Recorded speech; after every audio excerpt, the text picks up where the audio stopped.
Study में आपका स्वागत है। आज तारीख है 17 सितंबर 2023। आज के जितने महत्वपूर्ण करंट अफेयर्स बन सकते हैं वो मैं आप लोगों को बताऊंगा तथा लास्ट में आप लोगों से क्वेश्चन पूछूंगा जिसका आंसर आप लोगों को कमेंट बॉक्स में देना होगा। पूरा वीडियो ध्यान से देखिएगा, स्किप मत करिएगा। पहला क्वेश्चन है, पलामूरू रंगारेड्डी लिफ्ट सिंचाई योजना किस राज्य सरकार द्वारा लॉन्च की गई? चार ऑप्शन आपके सामने दिए गए हैं। सही आंसर है इसका तेलंगाना। तेलंगाना सरकार के मुख्यमंत्री के.सी. राव द्वारा पलामूरू रंगारेड्डी लिफ्ट सिंचाई योजना का अनावरण किया गया। ये योजना कृष्णा नदी के माध्यम से जल प्राप्त कर इस परियोजना के माध्यम से तेलंगाना में सिंचाई की जाएगी। अब तेलंगाना की बात आई है, तेलंगाना देख लीजिए। तेलंगाना का गठन 2 जून 2014 को आंध्र प्रदेश के, ये जो आपको ये तेलंगाना है और ये आंध्र प्रदेश के 10 जिलों से हुआ था। आंध्र प्रदेश के 294 में से 119 विधानसभा सीटें तेलंगाना को मिली थी और 42 लोकसभा सीटों में से 17 लोकसभा सीटें तेलंगाना को प्राप्त हुई थी। अब 10 जिले थे पहले, तो अक्टूबर 2016 में नए राज्य ने इन मूल 10 जिलों को पुनर्गठित किया और इनमें से 21 जिले बनाए। कितने? 21 जिले बनाए। अब नए जिलों की बढ़ाकर राज्यों में कुल कितने जिले हो गए? 31 हो गए। 21 नए बन गए और पहले के 10 थे, तो टोटल हो गए 31। इसके बाद 2019 में 17 फरवरी को 2 नए जिलों का गठन करके टोटल संख्या 33 हो गई। तो वर्तमान में तेलंगाना में कितने जिले हैं? 33। राजधानी इसकी हैदराबाद है। मुख्यमंत्री के चंद्रशेखर राव। राज्यपाल है तमिलिसै सौंदरराजन। विधानसभा यहाँ पे द्विसदनी है, मीन्स विधानसभा भी है और विधान परिषद भी, विधानमंडल द्विसदनी। विधानसभा की 119 सीटें हैं और विधान परिषद की 40 सीटें। संसदीय क्षेत्र की बात करें तो लोकसभा की 17 सीटें जो उसने प्राप्त की और राज्यसभा की 7 सीटें। अगला क्वेश्चन, निपाह वायरस के इलाज के लिए भारत किस देश से मोनोक्लोनल एंटीबॉडी खरीदेगा? चार ऑप्शन आपके सामने हैं। सही आंसर है इसका ऑस्ट्रेलिया। निपाह वायरस के इलाज के लिए ऑस्ट्रेलिया देश से भारत मोनोक्लोनल एंटीबॉडी खरीदेगा। ऑस्ट्रेलिया की राजधानी क्या है? कैनबरा है। करेंसी है ऑस्ट्रेलियन डॉलर और प्रधानमंत्री कौन है? एंटोनी एल्बनीज। अब निपाह वायरस जानवरों से इंसानों में फैलने वाला वायरस है। ये खासकर चमगादड़ों से फैलता है। निपाह का पहला मामला 1998 में सुअर पालने वालों के बीच मिला था। ये मलेशिया में मिला था। मलेशिया के जिस गांव में पहला मामला मिला था उसी के नाम पे ही इसका नामकरण किया गया, यानी निपाह गांव में मिला था, वहीं से इसका नाम निपाह वायरस रखा गया। अब ऑस्ट्रेलिया के लिए 2 भी करंट की टॉपिक जो मैंने आप लोगों को बताए थे कल परसों के वीडियो में। पहला, ऑस्ट्रेलिया में भारत के अगले उच्चायुक्त किसे नियुक्त किया गया है? वो नियुक्त किया गया है गोपाल बागले को। ऑस्ट्रेलिया के वो गोपाल बागले हो गए। और ऑस्ट्रेलिया से एक और क्वेश्चन था कि क्रिकेट बोर्ड, जिसे पहले ऑस्ट्रेलिया क्रिकेट बोर्ड के नाम से जाना जाता था, ने क्रिकेट खेलने के लिए नेक गार्ड पहनना अनिवार्य कर दिया है। अगला क्वेश्चन, देश की पहली महिला पैरा कमांडो बनी है। हरियाणा की रहने वाली पायल छाबड़ा, जो इस टाइम पे सशस्त्र बल में चिकित्सा सेवाओं में डॉक्टर के पद पे हैं, वर्तमान में डॉक्टर के पद पे थी, इन्हें पैरा कमांडो बनने का गौरव हासिल हुआ है। ये देश की पहली महिला पैरा कमांडो बनी। सेकंड ऑप्शन पे नाम लिखा हुआ है सीमा राव। सीमा राव देश की इकलौती पैरा कमांडो ट्रेनर है। पैरा कमांडो ट्रेनर है कौन है? सीमा राव। अब मानसी मदन त्रिपाठी और जया वर्मा सिन्हा, ये भी करंट के ही क्वेश्चन रहे हैं। मानसी मदन त्रिपाठी को शेल इंडिया का कंट्री चेयरमैन नियुक्त किया गया है। वहीं जया वर्मा सिन्हा को रेलवे बोर्ड की पहली महिला चेयरपर्सन और सीईओ नियुक्त किया गया है। अब ये हरियाणा की रहने वाली है पायल छाबड़ा। तो हरियाणा के बारे में कल मैंने क्वेश्चन और आप लोगों को बताया था। मीता वशिष्ठ, भारत की ये एक्ट्रेस है मीता वशिष्ठ। इन्हें हरियाणा फिल्म और मनोरंजन नीति के लिए गवर्निंग काउंसिल नियुक्त किया गया है। और इनकी नियुक्ति कब की गई है? इनकी नियुक्ति जो पिछले अध्यक्ष सतीश कौशिक थे उनके निधन के बाद हुई है। अब हरियाणा राज्य के बारे में देख लीजिए। हरियाणा का गठन 1 नवंबर 1966 को हुआ। ये है पंजाब और इसी के बगल में है ये हरियाणा। मुख्यमंत्री है मनोहर लाल खट्टर, राज्यपाल है बंडारू दत्तात्रेय, विधानमंडल है एक सदनी, सीटें हैं 90, लोकसभा की 10 सीटें, राज्यसभा की 5 और जिलों की संख्या कितनी है? 22। हरियाणा की पंजाब की दोनों की कैपिटल संयुक्त है चंडीगढ़, और चंडीगढ़ स्वयं एक केंद्र शासित प्रदेश भी है। अगला क्वेश्चन है जूनियर राष्ट्रीय फुटबॉल चैंपियनशिप 2023 का खिताब किस राज्य की टीम ने जीता है? 4 ऑप्शन दिए गए हैं। अभी हाल ही में भुवनेश्वर में हुई doctor BC Roy trophy junior national football championship का खिताब यूपी ने जीता है। किसने जीता है? उत्तर प्रदेश की टीम ने जीता है। अब उत्तर प्रदेश की टीम के बारे में, तो उत्तर प्रदेश के बारे में जान लीजिए। उत्तर प्रदेश का गठन जो हुआ था, गठन या राज्य का दर्जा जो दिया गया था 24 जनवरी 1950 को। ये है यूपी। राजधानी लखनऊ, मुख्यमंत्री योगी आदित्यनाथ, बीजेपी की सरकार है यहाँ पे। राज्यपाल आनंदीबेन पटेल। विधानमंडल द्विसदनी है, विधानसभा की 403 सीटें और विधान परिषद की 100, अधिकतम संख्या है ये राज्यों में। और लोकसभा की 80 सीटें और राज्यसभा की 31 सीटें, ये भी अधिकतम है। जिलों की संख्या 75।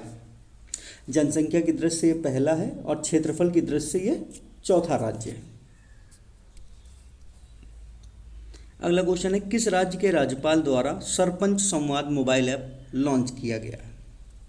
4 ऑप्शन दिए गए हैं। अभी मणिपुर जो है वो हाईलाइटेड रहा। अब किस राज्य के राज्यपाल द्वारा सरपंच संवाद मोबाइल ऐप लॉन्च किया गया? ये किया गया है असम राज्य के द्वारा। असम राज्य के राज्यपाल हैं गुलाब चंद्र कटारिया, GC कटारिया। GC कटारिया ने राजभवन में क्वालिटी काउंसिल ऑफ इंडिया द्वारा विकसित सरपंच संवाद मोबाइल एप्लीकेशन का लॉन्च किया है। QCI quality council of India ने पूरे भारत से लगभग 2.5 लाख सरपंचों को जोड़ने के लक्ष्य के साथ एक पहल के रूप में सरपंच संवाद की शुरुआत की है। अब मैप में देख लीजिए।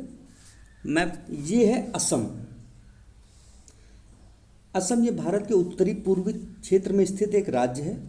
उत्तर में ये भूटान, पूर्व में अरुणाचल प्रदेश, उत्तर पूर्व में नागालैंड, दक्षिण पूर्व में मणिपुर और दक्षिण में मिजोरम और पश्चिम बंगाल से ये घिरा हुआ है।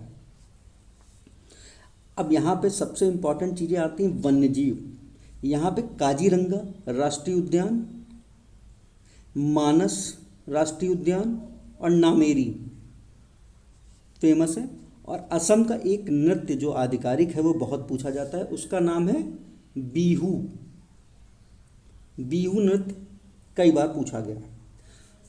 अब असम को राज्य का दर्जा कब मिला? 26 जनवरी 1950 को। राजधानी है दिसपुर।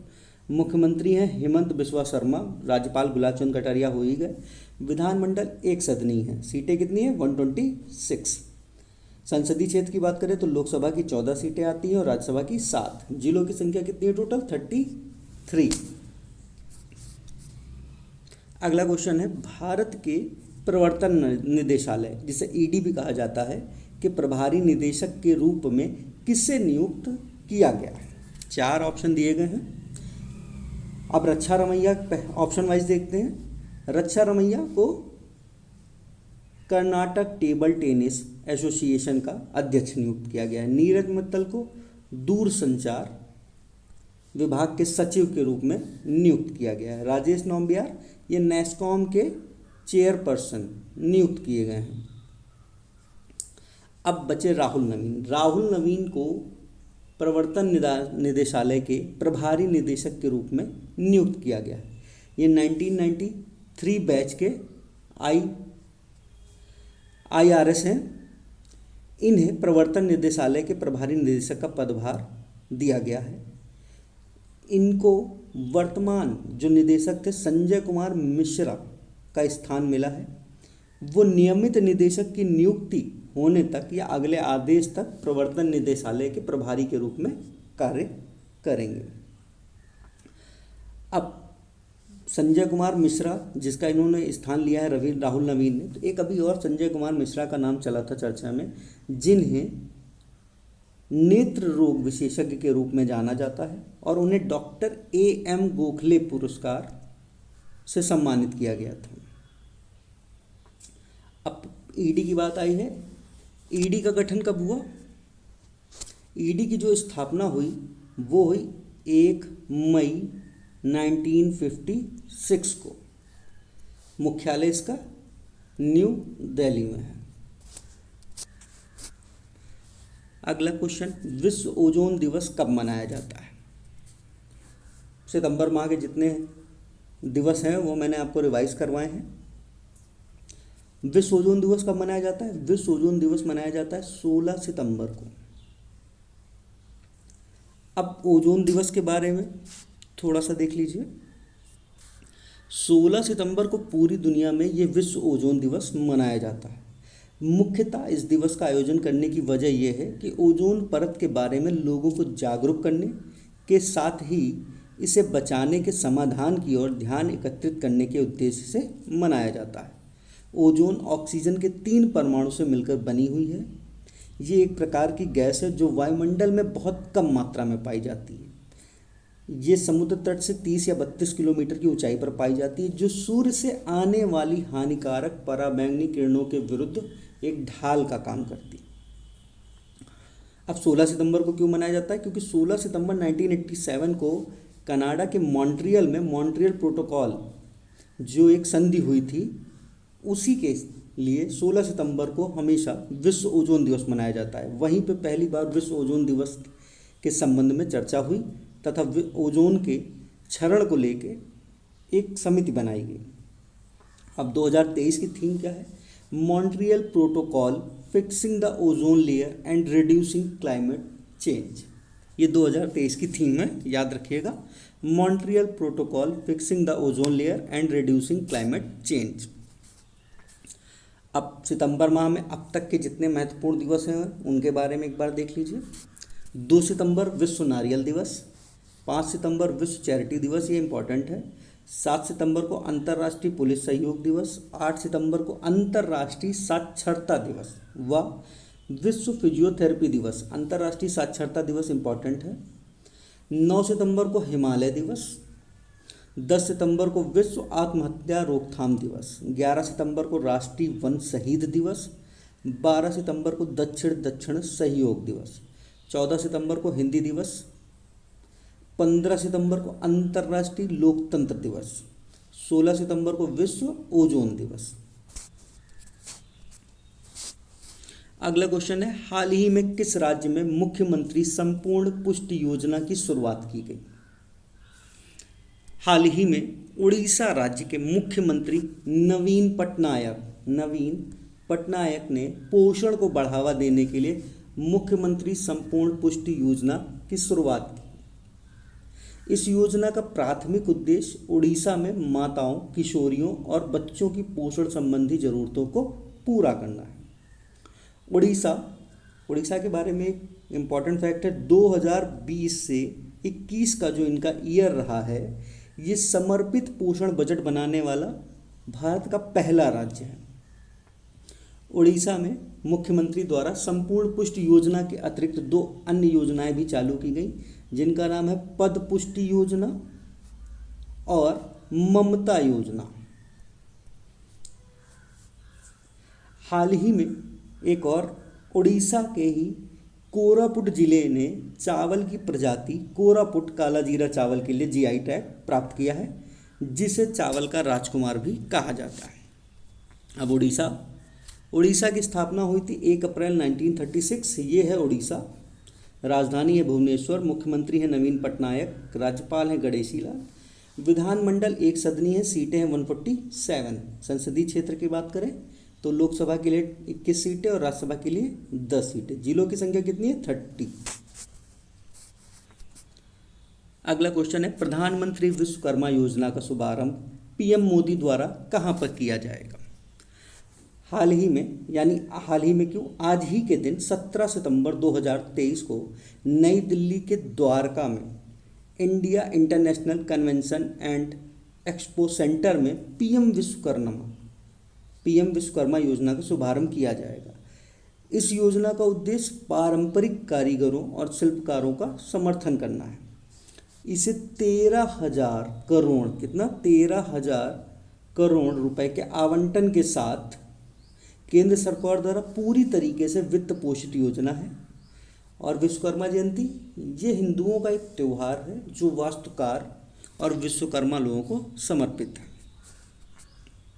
अगला क्वेश्चन, हाल ही में किस मोबाइल फ़ोन कंपनी ने भारतीय अंतरिक्ष अनुसंधान संगठन द्वारा विकसित नेविगेशन सिस्टम को अपने हार्डवेयर में एकीकृत किया है?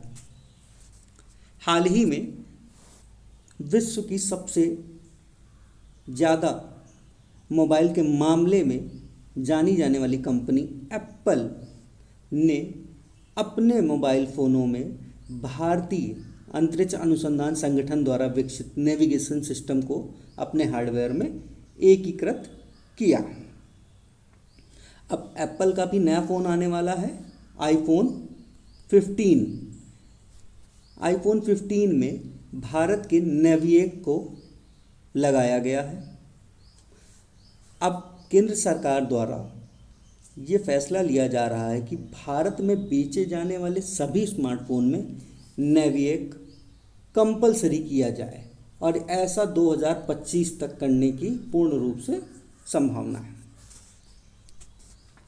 अब नेविएक क्या है? नेविएक इसरो द्वारा विकसित एक स्वतंत्र नेविगेशन उपग्रह प्रणाली है जिसकी शुरुआत 2018 में हुई थी।